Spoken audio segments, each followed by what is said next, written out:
सरिता एक खूबसूरत और जवान लड़की 3 साल से शादीशुदा थी, मगर उसे अभी तक कोई औलाद नहीं हुई थी। अपनी इस ख्वाहिश को पूरा करने के लिए उसने बाबा जगन्नाथ से मिलने का फैसला किया, जो रतनगढ़ के करीब नर्मदा नदी के किनारे एक छोटी सी झोपड़ी में रहता था और एक रूहानी इंसान के तौर पर जाना जाता था। एक धूप भरी दोपहर सरिता रतनगढ़ से निकली और नर्मदा नदी के किनारे बाबा की झोपड़ी की तरफ बढ़ी। नदी की लहरें सूरज की रोशनी में चमक रही थीं और कस्बे की हलचल दूर से सुनाई दे रही थी। झोपड़ी के पास पहुंचकर सरिता ने देखा कि बाबा जगन्नाथ आग जला रहा थे और उसमें कोई सफू डाल रहे थे, जिससे आग की लपटें बुलंद हो रही थी। सरिता हैरान हुई और सोचा कि यह वाकई कोई बड़ा रूहानी आदमी है। बाबा ने उसे देखा और कहा, जय महाकाल, बेटी तुम औलाद मांगने आई हो, ठीक है ना? सरिता ये सुनकर चौंक गई। आपको कैसे पता चला? उसने पूछा। बाबा ने एक झाड़ू उठाया और बोला, मैं सब जानता हूँ, तुम पर एक साया है, लेकिन फिक्र ना करो, मैं उसे हटा दूंगा। सरिता घबराई। अब क्या होगा बाबा? उसने कांपती आवाज में पूछा। बाबा ने कहा, तुम्हें मेरे साथ कुछ रस्में अदा करनी होंगी। उसने सरिता को एक ताबीज दिया और कहा,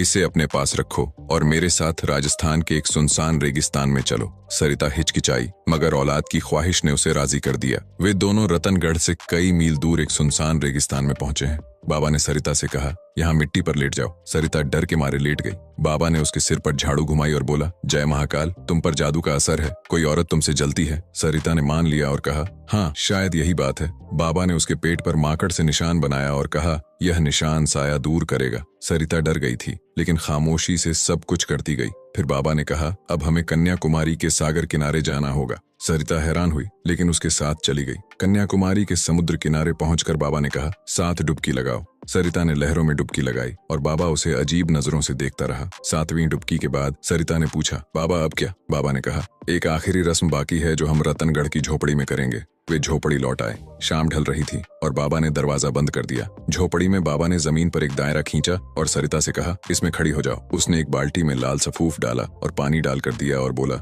देखो ये मेरी ताकत है, अब अपनी पायलें उतार दो, ये रस्मों को रोक रही है। सरिता ने डर के मारे पायलें उतार दी। बाबा ने जेवर अपनी जेब में डाले और बोला, और घर से बाकी जेवर भी ले आओ, उन पर जादू है। सरिता घर गई और जेवर लेकर आई। उसका पति रमेश उसे देख रहा था, मगर खामोश रहा। झोपड़ी वापस आकर सरिता ने जेवर बाबा को दी। बाबा खुश होकर मुस्कुराया और कहा, अब आखिरी रस्म बाकी है, दायरे में लेट जाओ। सरिता लेट गई और बाबा उसके करीब आया। अचानक झोपड़ी का दरवाजा जोर से बजा। बाबा घबराया। दरवाजा खुला तो रमेश और पुलिस अंदर आ गए। रमेश ने गुस्से से कहा, सरिता तुम यहाँ क्या कर रही हो? सरिता ने रोते हुए कहा, बाबा ने कहा था कि मुझे बच्चा मिलेगा। पुलिस ने जड़ देखे और बाबा को एक धोखेबाज समझकर गिरफ्तार कर लिया। रमेश ने सरिता को सहारा दिया और कहा, यह एक ढोंगी है, अच्छा हुआ मैंने तुम्हें जेवर लेते देखा। अदालत में बाबा का झूठ साबित हुआ और उसे सजा मिली। दोस्तों, ये कहानी आपको पसंद आया होगा तो वीडियो को लाइक और चैनल को सब्सक्राइब कर देना।